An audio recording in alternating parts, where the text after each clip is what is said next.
5 অগাস্টের পর শেখ হাসিনা পালিয়ে গেলেও এখনও বর্তমান সময়ে নিষিদ্ধ হওয়া রাজনৈতিক দল আওয়ামী লীগের নেতাকর্মীরা অনলাইন ও অফলাইনে সরব রয়েছে।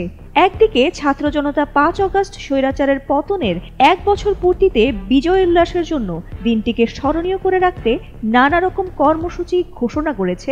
অন্যদিকে নিষিদ্ধ হওয়া সত্ত্বেও আওয়ামী লীগের নেতাকর্মীরা 5 অগাস্টকে কেন্দ্র করে আতঙ্ক বাড়াচ্ছে অন্তর্বর্তী সরকারের। আর তাতেই যেন আওয়ামী লীগকে নিয়ে হঠাৎ নড়ে চড়ে বসেছে পুলিশ প্রশাসন। ঐতিহাসিক জুলাই অভ্যুত্থানের বর্ষপূর্তিকে কেন্দ্র করে বিতর্কিত ফ্যাসিবাদী শক্তিগুলো 29 জুলাই থেকে 8 অগাস্ট পর্যন্ত সময়ের মধ্যে দেশব্যাপী নৈরাজ্য সৃষ্টি করতে পারে বলে আশঙ্কার কথা জানিয়েছে পুলিশের বিশেষ শাখা।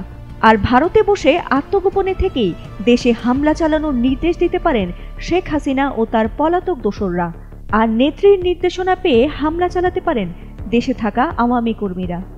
আর এমন ধারণা থেকেই দেশ জুড়ে বসেছে পুলিশের বিশেষ নিরাপত্তা পাহারা। তাই পুলিশের বিশেষ শাখা এসবির পক্ষ থেকে পুলিশের বিভিন্ন ইউনিটকে চিঠি দিয়ে সতর্কতা জারি করা হয়েছে। এসবি আশঙ্কা করছে 29 জুলাই থেকে 8 অগাস্ট এই সময়টায় সংঘটিত হতে পারে চরম সহিংসতা। চিঠিতে বলা হয়েছে অনলাইনে উস্কানি, গুজব ছড়ানো, এমনকি সরকারি ও বেসরকারি স্থাপনায় হামলার পরিকল্পনাও রয়েছে আওয়ামী লীগের। তাই সব ইউনিটকে নিজ নিজ এলাকায় রাজনৈতিক পরিস্থিতি পর্যবেক্ষণ, সন্দেহভাজন ব্যক্তি ও যানবাহনের ওপর নজরদারি, সরকারি বেসরকারি স্থাপনায় নিরাপত্তা জোরদার করার নির্দেশ দেওয়া হয়েছে। এছাড়াও গ্রেপ্তারি অভিযান, সাইবার নজরদারিও জোরদার করা হয়েছে বলে জানিয়েছে এসবি। ফ্যাসিবাদী শাসনের পতন ঘটেছে ঠিকই, কিন্তু তবুও হামলা ভাঙচুর করে দেশকে অস্থিতিশীল করে তুলতে কিভাবে যেন আওয়ামী লীগ এখনো আড়ালে আবডালে বেঁচে আছে।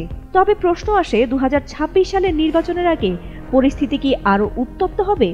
ভারতে নির্বাসিত হাসিনা কি আবারও ফিরে আসবেন, নাকি এরই মধ্যে ঘটে যাবে এমন কিছু যা বাংলাদেশকে আবারও টেনে নেবে অনিশ্চয়তার অতলে?